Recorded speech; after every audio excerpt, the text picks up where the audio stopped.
Class 9-এর ইতিহাস আমি chapter 1, chapter 2, chapter 3 তোমাদেরকে একসাথে বুঝিয়ে দিচ্ছি। তোমরা সবাই কিন্তু খুব মন দিয়ে শুনবে, বুঝবে, লিখবে, আর সবাই কিন্তু লাইক অ্যান্ড সাবস্ক্রাইবটা দিয়ে দেবে।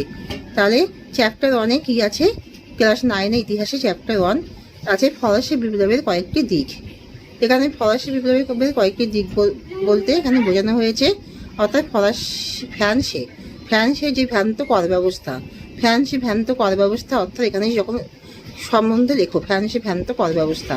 ফ্রান্সে সকল কর ব্যবস্থায় বুর্জোয়া শ্রেণীর মানুষ ও নিচুতলের মানুষদের উপরে চাপিয়ে দেওয়া হতো। শ্রমিক, কৃষক, মজুর, খেটে খাওয়া মানুষদের উপরে সমস্ত রকম কর চাপিয়ে দেওয়া হতো, এবং অভিজাত শ্রেণী ও যাজক শ্রেণীর উপরে কোনো কর ব্যবস্থা চালু করা হতো না।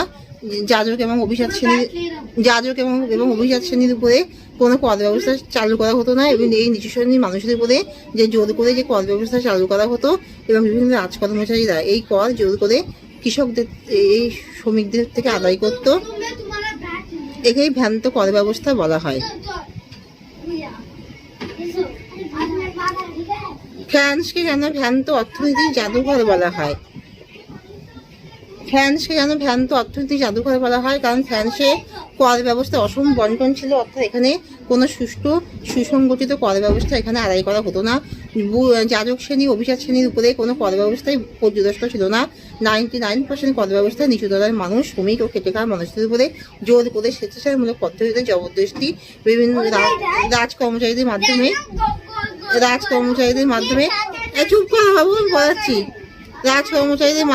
জোর করে কর আদায় করা হতো। রাজকর্মচারীদের মাধ্যমে জোর করে গরিব মানুষদের থেকে জোর করে কর আদায় করা হতো। তাই ফ্রান্সকে বলা হতো ভ্রান্ত অর্থনীতির জাদুঘর। আর ফ্রান্সকে কেন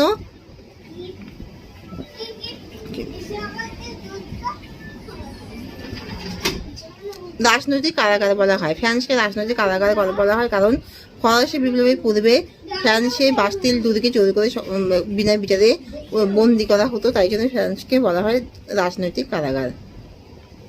আর অভিজাত শ্রেণী কেন বিদ্রোহ করেছিল? কারণ ফরাসি সম্রাট যখন নতুন ফরাসি সম্রাট লুই যখন ফ্রান্সের সম্রাট হন, তখন তিনি অভিজাত শ্রেণীর উপরে কর ব্যবস্থা আরোপ করেন, এবং গরিবদের উপরে শুধু কর ব্যবস্থা আরোপ করার ফলে যে দেশে জনগণ গরিব শ্রেণীর মানুষের ক্ষুব্ধ হয়ে ওঠে, এবং দেশে অসম বন্টনের ফলে তিনি যখন অভিজাত শ্রেণীর উপরে এই কর ব্যবস্থা চালিয়ে দেন, তখন অভিজাত শ্রেণীরা বিদ্রোহী হয়ে ওঠে। অভিজাত শ্রেণীদের বিদ্রোহকে অভিজাত শ্রেণীর বিদ্রোহ বলা হয়। তৃতীয় সম্প্রদায়ের মানুষ কাকে